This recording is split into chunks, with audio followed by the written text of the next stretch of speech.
Welcome back to middle education. लीजिए आपके सामने हाईफेयरली एग्जामिनेशन वर्ष 2024-25 कक्षा 10वीं के हिंदी विषय का अभ्यास प्रश्न लेकर के आ चुका हूं। देखिए स्टूडेंट, आपके स्कूल खुलते से लेकर के आज तक लगभग 5 माह हो चुके हैं। मैं उम्मीद करता हूं इन 5 मंथ में आपने बहुत अच्छे से पढ़ाई की होगी, और अगर नहीं भी किए हो ना, अब टेंशन मत लो। बस मिडिल एजुकेशन जो आपको कंटेंट प्रोवाइड कराता है, चाहे मोस्ट आईएमपी क्वेश्चंस हो या फिर मॉडल क्वेश्चन पेपर या फिर वस्तुनिष्ठ प्रश्न, जो भी कंटेंट प्रोवाइड कराता है, अगर आप मेरे द्वारा प्रोवाइड कराए गए सारे क्वेश्चंस को बहुत अच्छे से पढ़ के जाते हो, डेफिनेटली एग्जाम में अच्छे नंबर आने वाले हैं। देखो, अगर मैं टोटल आपके पेपर के सिनॉप्सिस की बात करूं तो 23 नंबर का आपका टोटल 23 प्रश्न रहेगा। 75 नंबर का टोटल पेपर रहेगा। समय मिलेगा 3 घंटे and total number of pages चार रहने वाला है, मतलब 4 नंबर का पेपर देखने को मिलेगा। निर्देश में पहला नंबर कह रहा है कि सभी प्रश्न को हल करना अनिवार्य है। दूसरा नंबर कह रहा है कि प्रत्येक प्रश्न के लिए आवंटित अंक उसके सम्मुख दिया है, मतलब कौन सा प्रश्न कितने नंबर का रहेगा सम्मुख दिया गया है, तुम्हें परेशान नहीं होना है। 1 से 5 तक टोटल 30 वस्तुनिष्ठ प्रश्न देखने को मिलेगा, और मैं गारंटी के साथ कहता हूं आपके सामने जितने भी वस्तुनिष्ठ हैं तुरंत याद कराने वाला हूं और 100% सही और इक्वरेट आंसर देने वाला हूं। आगे बढ़ते हैं। 6 से लेकर के 17 तक टोटल 12 प्रश्न रहेंगे जो कि 2 अंकीय रहेंगे, एंड 3 प्रश्न ऐसे रहेंगे जो कि 3 अंकीय, और 3 प्रश्न ऐसे रहेंगे जो कि 4 अंकीय रहने वाले हैं। सभी प्रश्न में आपको अतिरिक्त विकल्प देखने को मिलेगा। ठीक है, तो चलो हम फटाफट आगे बढ़ते हैं और सारे क्वेश्चंस को कंठस्थ करते हैं अपने दिमाग में। पहला नंबर आएगा कि सही विकल्प का चयन कीजिए, ऐसे ही देखने को मिलेगा। इसमें पहला नंबर कह रहा है कि रीतिकाल की रचनाओं की प्रथम विषय क्या है, मतलब जो रीतिकाल में रचना होती थी उसका पहला विषय क्या है। पहले प्रश्न ये आता था कि रीतिकाल को श्रृंगार काल क्यों कहा जाता है, लेकिन अब प्रश्न का पैटर्न बदलेगा और इस प्रकार से आएगा, तो इसका सही आंसर श्रृंगार लिखना है। इस चीज को ध्यान रखना। नए पैटर्न के आधार पर आपके सामने प्रश्न आ चुका है। देखो, ऐसे प्रश्न तुम कहीं नहीं देखे होगे। जरकी शब्द का अर्थ क्या है, ऐसे क्वेश्चन कभी नहीं देखे होगे। ऑप्शन देखो, व्यर्थ होना, रटना, जर्जर होना या दुखी होना। तो जरकी का सही अर्थ होगा व्यर्थ होना। ठीक, ये आपका सही उत्तर हो जाएगा। सारे क्वेश्चंस को बस तुम रटते जाओ, एकदम दिमाग में बैठाते जाओ बस। तीसरा नंबर कह रहा है कि जुगुप्सा का स्थायी भाव क्या है, जुगुप्सा रस का स्थायी भाव क्या है। देखो, अद्भुत है, विभत्स है या रौद्र है या फिर भयानक है। तो अद्भुत जो है वो है विस्मय का, विभत्स जो है वो जुगुप्सा का, तो इसका सही आंसर आपको लगाना है ऑप्शन नंबर बा। रौद्र है क्रोध का, भयानक है भय का, और रस से हमेशा प्रश्न आता है, तो ये वाला प्रश्न पुराने पैटर्न को फॉलो किया है। आगे देखना, आगे देखना, ऐसे ऐसे क्वेश्चन देखने को मिलेंगे ना जिससे तुम्हारा होश उड़ जाएगा। तुम देखना। नेक्स्ट चौथा नंबर कहता है कि स्वयं प्रकाश जी ने पत्रिका का संपादन किया। उन्होंने किस पत्रिका का संपादन किया, ये क्वेश्चन तुम कहीं नहीं पढ़े होगे। अरे तुम्हारे परीक्षा बोर्ड में नहीं दिया होगा, ऐसे क्वेश्चन आ रहे हैं। तो इसका सही आंसर आपको लगाना है वसुधा पत्रिका का संपादन किया। आगे देखना, जिस समास में प्रथम पद विशेषण है और दूसरा पद विशेष है उसे क्या कहते हैं। कितना कठिन स्तर का प्रश्न पूछा है, मतलब अंदर घुस घुस के पूछा है, तो उसे कहते हैं कर्मधारय समास, अर्थात ऑप्शन नंबर 1 आपका सही उत्तर हो जाएगा। आगे देखना, देहाती दुनिया उपन्यास के लेखक कौन है। शिव पूजन सहाय, कमलेश्वर या फिर फाणकेश्वर नाथ रेणु या फिर आनंद यादव। तो इसका सही आंसर लगाएंगे शिव पूजन सहाय, ऑप्शन नंबर 1 आपका सही उत्तर हो जाएगा। सारे क्वेश्चंस को कंठस्थता दिमाग में बैठा लेना, इस चीज को ध्यान रखना। यकीन मानो, बहुत जगह सेम टू सेम यही क्वेश्चन पेपर देखने को मिल सकता है। आगे देखो, दूसरा नंबर कहता है रिक्त स्थान की पूर्ति कीजिए। पहला नंबर कहता है उत्साह एक डैश डैश गीत है, तो आह्वान गीत है या फिर मधुर। तो उत्साह जो है वो एक आह्वान गीत है।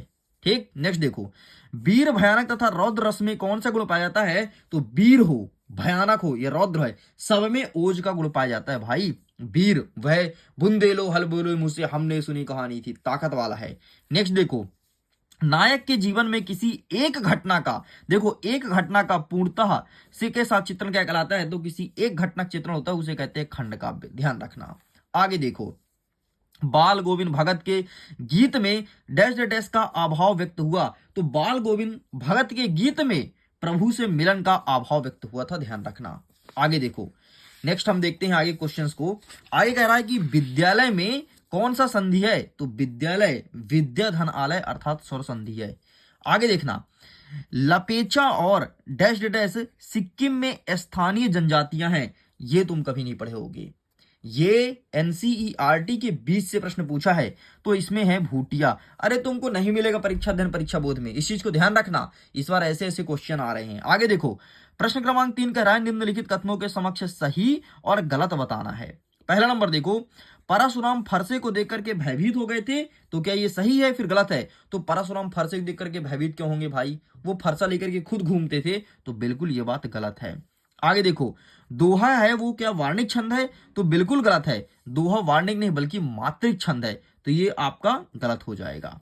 नेक्स्ट, जीवनी गद्य की प्रमुख विधा है? नहीं, गद्य की प्रमुख नहीं बल्कि गौण विधा है, विधा है। आगे देखो, लखनऊ को नवाबों का शहर कहा जाता है, बिल्कुल सही है भाई, लखनऊ को नवाबिक शहर कहा जाता है, और ये नए पैटर्न के आधार पर क्वेश्चन पूछा है। आगे देखना, मां बैठ नहीं सकती में भाववाच्य है, मां बैठ नहीं सकती, क्या ये भाववाच्य है? तो बिल्कुल सही है। और अंतिम वाला कह रहा है कि कृतिकार के लिए अनुभव की अपेक्षा अनुभूति गहराई चीज है, ये भी सही है। इस प्रकार से ऊपर के 3 गलत और नीचे के 3 सही, इस प्रकार से मैं प्रश्न क्रमांक 3 तक कंप्लीट कर दिया हूं। आगे बढ़ते हैं, चौथा नंबर देखते हैं। आगे देखते हैं, हमारा चौथा नंबर कहता है कि सही जोड़ी का मिलान कर लिखिए। अब तुमको सही जोड़ी मिलाना है। इसमें पहला नंबर कहता है युग धारा, तो इसका सही आंसर क्या हो जाएगा? तो युग धारा को लिखने वाले नागार्जुन हैं। भाई कठिन स्तर का प्रश्न है, जब तुम्हें नागार्जुन की रचना बनेगी तभी जाकर के तुम युग धारा बता पाओगे, वरना तुम्हारे बस की बाहर है। ध्यान रखना, पूरे नए पैटर्न के आधार पर क्वेश्चन आ रहा है तुम्हारे अर्धवार्षिक परीक्षा में। दूसरा नंबर देखो, उतना कभी सुने ही नहीं होगे, तो उतना का हो जाएगा आपका 3, इससे मिलाना है, उतना का हो जाएगा 3। सॉरी, उतना मतलब पीठ के बल लेटना को उतना कहते हैं, तो ये वाला सही उत्तर हो जाएगा। मतलब पहले का नागार्जुन और दूसरे को हो जाएगा पीठ के बल लेटना। आगे बढ़ते हैं, तीसरा नंबर कहता है मनु भंडारी की मां, तो इसका सही आंसर क्या होगा? तो मनु भंडारी की मां सहनशील, तो ये हो जाएगा तीसरा नंबर। आगे बढ़ते हैं, सुदामा चरित्र, तो इसका सही आंसर हो जाएगा सुदामा चरित्र जो है ना वो खंड काव्य है। हमेशा तुमसे रामचरित पूछता है, हमेशा तुम रामचरित पढ़े होगे, तुम्हारे स्कूल में रामचरित पढ़ाएंगे, लेकिन सुदामा चरित्र क्या पढ़ाए हैं? नहीं। नए पैटर्न के आधार पर क्वेश्चन, ये हो जाएगा चौथे का उत्तर। अब बताओ, देखिए क्वेश्चन।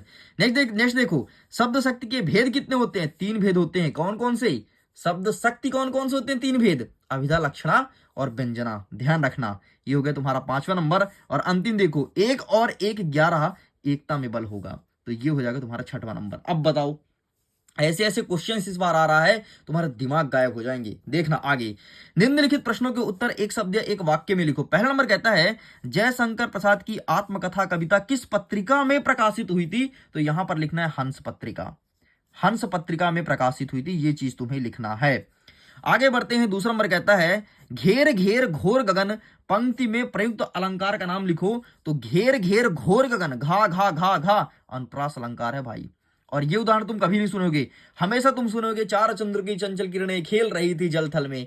भाई बुद्धि गायब कर देगा, कितने भी तुम टॉपर हो, ऐसे पेपर आ रहे हैं। नेक्स्ट देखो, तीसरा नंबर, शास्त्रों में काशी किस नाम से प्रतिष्ठित है? तो काशी जो है वो आनंद कानन नाम से प्रतिष्ठित है, आनंद कानन, आनंद कानन, इतना लिखना है। आगे बढ़ते हैं, एक से अधिक अर्थ देने वाले शब्द क्या कहलाते हैं? तो जो शब्द एक से अधिक अर्थ देता है उसे कहते हैं अनेकार्थी। ठीक है, इस प्रकार से क्वेश्चन इस बार तुमको देखने के लिए मिलेगा।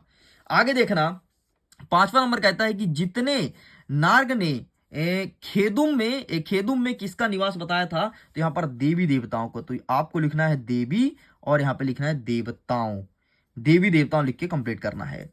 आगे बढ़ते हैं, 6वां नंबर, लेखक अज्ञेय अपनी अभ्यंतर व्यवस्था को किस प्रकार पहचान पता है? तो लिख करके। ठीक, ये लो भाई, इतने टफ लेवल के क्वेश्चन आ रहे हैं कि वस्तुनिष्ठ तुम्हारे दिमाग से गायब होने वाला, इस चीज को ध्यान रखना। आगे बढ़ते हैं, नेक्स्ट देखते हैं, 6वां नंबर कहता है कि रीतिकाल के 2 कवि का नाम लिखो और उसकी एक एक रचना बताओ। ये तो पुराने पैटर्न वाले क्वेश्चन है, तो ये रहा रीतिकाल के 2 कवि, ध्यान से देख लो। एक है कवि भूषण, जिनकी रचना है शिवराज भूषण, और शिवानी भवानी और चिंतामणि, मतलब कविकुल और कल्पतरु, ये इनकी रचना है। साइड करते हैं, आगे बढ़ते हैं। अथवा कहता है कि नई कविता की कोई 2 विशेषता बताओ। तो आइए नई कविता की विशेषता देखते हैं, ये रहा। और ये पुराने पैटर्न के आधार पर ही क्वेश्चन है, कुछ पैटर्न चेंज हुआ जो मैं तुम्हारे सामने लेकर के आया हूं। आगे बढ़ते हैं, नेक्स्ट कहता है कि तुलसीदास और सूर्यकांत त्रिपाठी निराले की काव्यगत विशेषताएं बताना है निम्न बिंदुओं के आधार पर। बिंदु क्या क्या रहेगा? दो रचनाएं, भाव पक्ष और कला पक्ष। प्रश्न 2 नंबर का ध्यान से देख लो। इस प्रकार से प्रश्न आ रहा है। तो तुलसीदास जी और किसके बारे में? सूर्यकांत त्रिपाठी निराला। इसके लिए मैं अलग से बनाया हूं भाई बढ़िया वीडियो, जाकर के देख लेना। बाकी मैं सीधे इसका पीडीएफ दूंगा, तो लिंक डिस्क्रिप्शन बॉक्स में जाकर के डाउनलोड कर लो। डेफिनेटली लिंक है, तुम चेक करो यार, ऐसा नहीं है कि लिंक नहीं देंगे। मैं बोल दिया मतलब लिंक डाला है, तुम जाकर के चेक करो और इसको देखो। 8वां नंबर देखो, परशुराम ने शस्त्रबाहु का वध क्यों किया था? लिखिए। तो परशुराम ने शस्त्रबाहु का वध क्यों किया, ये यहां पर आंसर लिखा है, इसका फोटो खींच लो। चलो साइड करते हैं, नेक्स्ट। आगे 8वां में कहता है कि मुरझाकर गिर रही पंक्तियां किसका प्रतीक है? इनके माध्यम से कवि जयशंकर प्रसाद क्या कहना चाहते हैं? ये प्रश्न तुम्हें कहीं नहीं मिलेगा। अरे तुम खोल लो ना अपना परीक्षा धन परीक्षा बोध, खोल लो तुम परीक्षा धन परीक्षा बोध, भाई नहीं मिलेगा मतलब नहीं मिलेगा। और ये रहा इसका आंसर। ये है नए पैटर्न के आधार पर क्वेश्चन, नए पैटर्न इसे कहते हैं। आगे देखो, कवि नागार्जुन के अनुसार फसल क्या है? लिखिए। ये क्वेश्चन मिल सकता है, ये पुराने पैटर्न के आधार पर क्वेश्चन है। ठीक, तो ये रहा इसका आंसर, इसका भी फोटो खींच लीजिए। आगे बढ़ते हैं, नेक्स्ट क्या कह रहा है इसके 8वां में कि संगतकार किन किन मुख्य रूपों में मुख्य गायक गायिकाओं की मदद करते हैं? संगतकार किस प्रकार से मदद करते हैं? तो संगतकार क्या होता है? संगतकार मतलब जो पीछे, तो गाना के पीछे कोई बांसुरी बजाएगा, कोई ढोलक बजाएगा, कोई हारमोनियम, उसे कहते हैं संगतकार। एंड ये रहा इसका आंसर, यही तुमको लिखना है, फोटो खींच लो। आगे बढ़ते हैं, 10वां नंबर देखो, प्रबंध काव्य किसे कहते हैं? उनके प्रकार का नाम लिखो। क्या होता है प्रबंध काव्य? तो ये लिखा है तुम्हारे सामने प्रबंध काव्य, और इसके 3 प्रकार होते हैं, गद्य, प्रबंध, पद्य और छंद। कभी नहीं पढ़े होगे तुम प्रबंध काव्य के प्रकार, कभी नहीं पढ़े होगे। उठा लो तुम अपना परीक्षा धन परीक्षा बोध, जिसमें बहुत भरोसा करते हो, मिल जाए तो बताना। नहीं मिल सकता भाई, नए पैटर्न के आधार पर क्वेश्चन आ रहा है, पुराने पैटर्न चेंज हो गए कब के। अगर अभी भी नहीं जागे हो तो इस वीडियो को देख लो, अपने दोस्तों तक भेज दो, तुम्हारा सबसे स्कूल के जो होशियार बच्चा हो ना उसे तुम भेज दो। कुछ ऐसे प्रश्न हैं जिसका उत्तर वो भी नहीं बता पाएगा, नए पैटर्न के आधार पर। देखना 8वां में, मधुर गुण की परिभाषा उदाहरण सहित लिखना है, ये बता दोगे। ये पुराना प्रश्न है, ये पहले पूछता था। ठीक है, तो ये रहा इसका आंसर, इसका फोटो खींच लो। लो, इस प्रकार से ये रहा। आगे बढ़ते हैं, नेक्स्ट देखते हैं प्रश्न क्रमांक 11। 11 नंबर कह रहा है कि चौपाई छंद का लक्षण बताना है उदाहरण सहित। हमेशा तुम क्या सुनते थे? चौपाई छंद की परिभाषा लिखिए उदाहरण सहित, लेकिन वो जमाना चेंज हो गया। अब पूछता है चौपाई छंद के लक्षण। लक्षण कैसे लिखोगे? ये रहा लक्षण। देखो, चौपाई सममात्रिक छंद है, इसमें 4 चरण होते हैं, हर चरण में 16-16 मात्राएं होती हैं, चौपाई के अंत में गुरु होता है। ये है लक्षण, ये है नए पैटर्न के क्वेश्चन। क्वेश्चन कैसा लगा? दिमाग तो उड़ गया होगा, बत्ती गोल हो गया होगा, है ना। अथवा देखो, पुनरुक्त प्रकाश अलंकार की परिभाषा कहीं पढ़े थे? पुनरुक्त प्रकाश नहीं पढ़े थे, तुम पढ़ते थे यमक अलंकार, अनुप्रास अलंकार। तरीका चेंज हो गया, ये रहा, इसका फोटो खींच लो। तो चलो देखो भाई, हमारा प्रश्न क्रमांक 12 कह रहा है कि कहानी और उपन्यास में अंतर बताइए। क्या होता है कहानी, क्या होता है उपन्यास, इस पर अंतर बताना है। और ये प्रश्न है आपके 2 नंबर का। देखो, 2 अंतर लिखो, प्रश्न भी 2 नंबर का है, मतलब 2 ही अंतर आपको लिख करके आना है। और ये रहा है आपके सामने अंतर। ये देखो, एक साइड लिखा है कहानी, दूसरा साइड लिखा है उपन्यास। ये अंतर आपको छाप देना है। आपको मैं 4 दिखा रहा हूं, और 4 में से केवल और केवल 2 लिख करके आना है। 4 इसलिए दिखा रहा हूं क्योंकि कुछ भूल गए तो बाद में काम आएगा। आगे देखो, अथवा कहता है कि नाटक और एकांकी में कोई 2 अंतर लिखो। देखो, ये नए पैटर्न के आधार पर पहले कैसे पूछता था? नाटक और एकांकी में अंतर लिखो।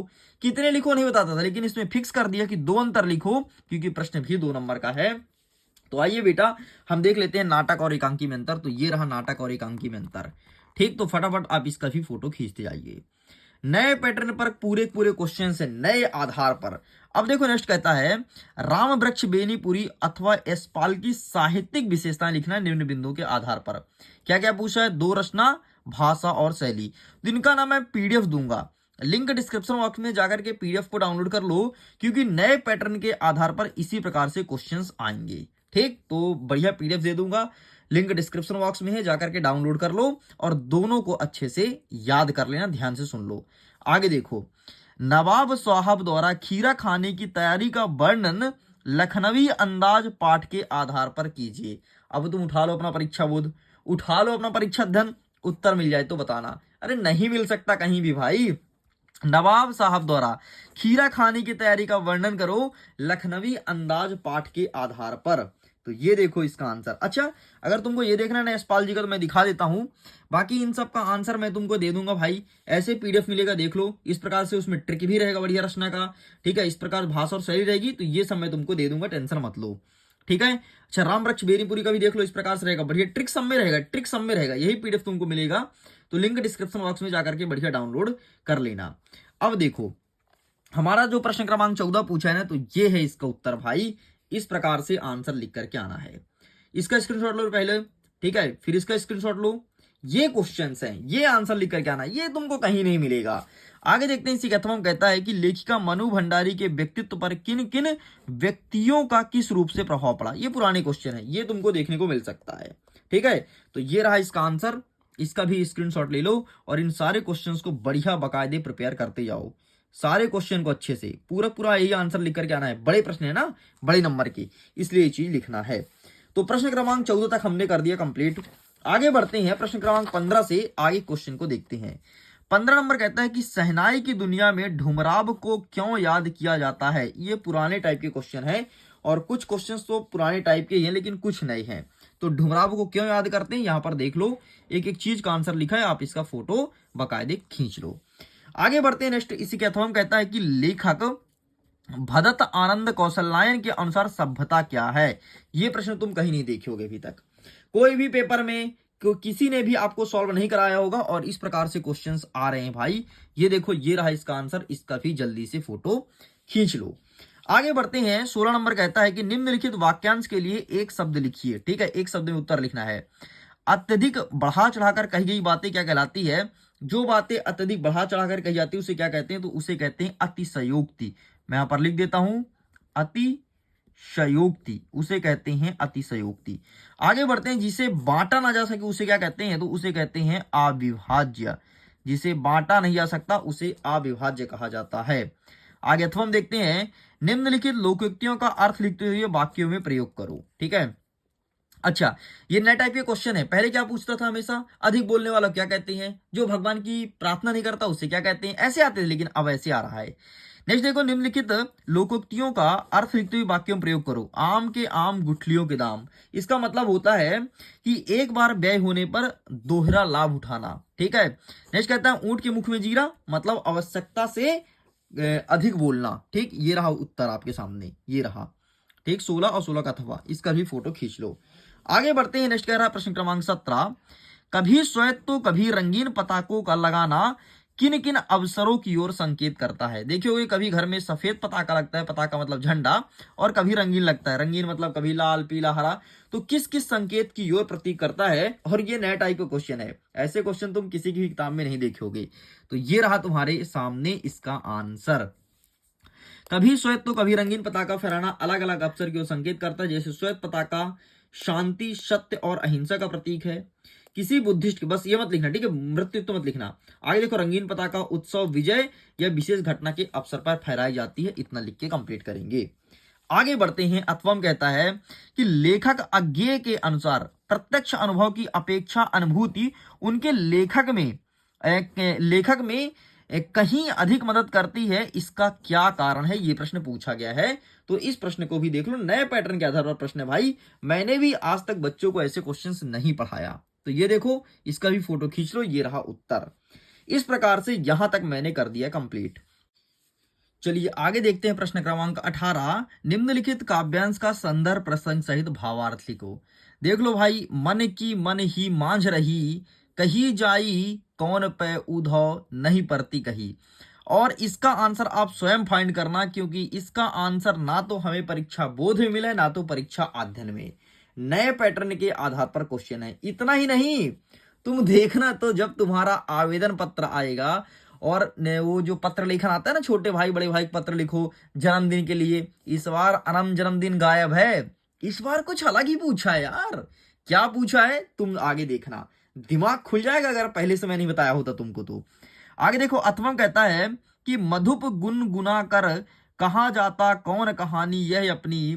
तो ये वाला भाई मिल गया है मुझे, तो इसका आंसर मैं तुमको दिखा देता हूं। जो मुझे मिला है बहुत मशक्कत करने के बाद, वो मैं दिखा देता हूं। ये देखो, यह है आत्मकथा वाले पार्ट से, ठीक है। तो ये इसका संदर्भ प्रसंग और ये रहा भावार्थ, बस इतना चिपका करके चले आना, ठीक। ठीक है। अच्छा, ये वाला किस पार्ट से, तो ये सूरदास वाले पार्ट से। मैं पार्ट का नाम बता देता हूं, इतना मदद कर सकता हूं, बाकी आंसर नहीं मिला भाई।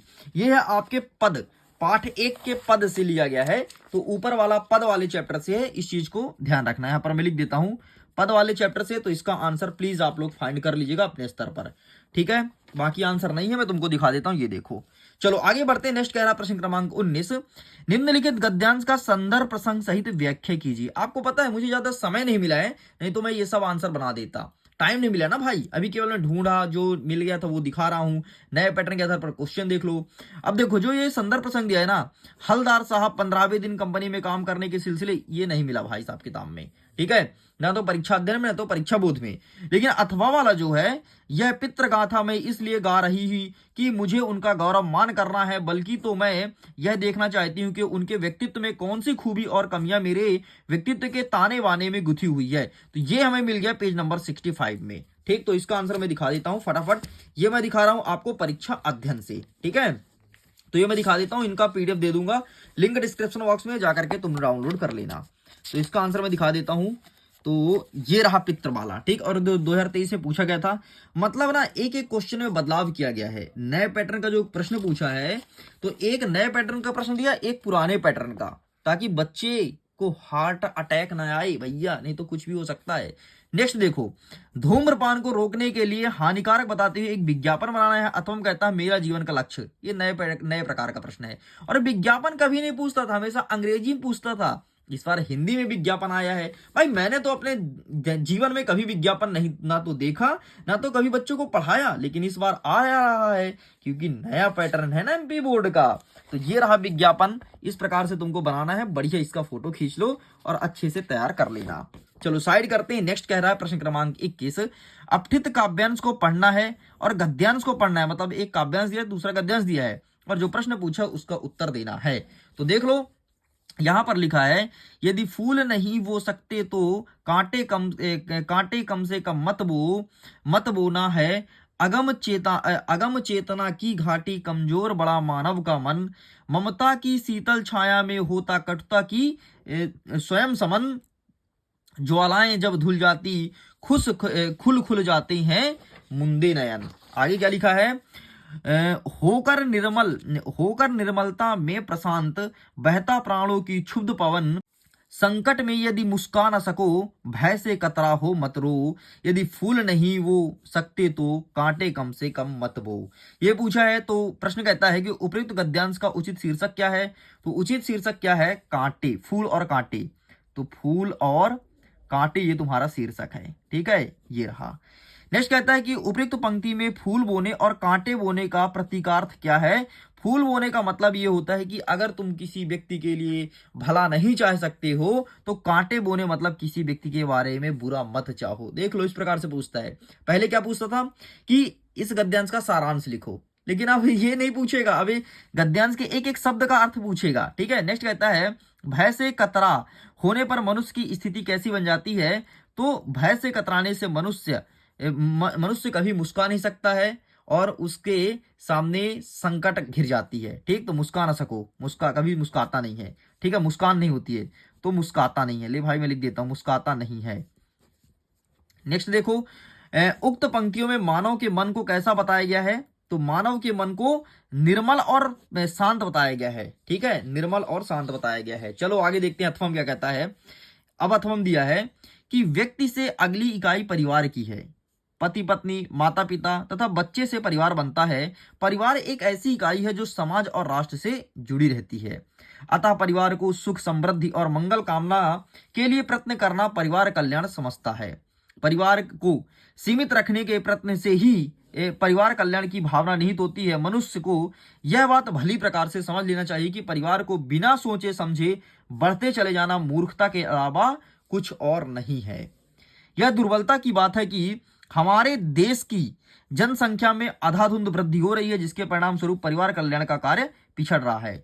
परिवार के सभी लोगों को सुख समृद्धि तभी प्राप्त होगी जब परिवार के सदस्यों की संख्या सीमित होगी।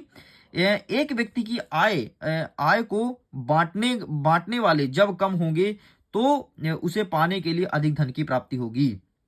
यह प्रश्न विचरणीय है कि परिवार कल्याण को ध्यान में रखते हुए परिवार को छोटा कैसे रखा जाए, इसके लिए आम जनता की चेतना जागृत करनी चाहिए।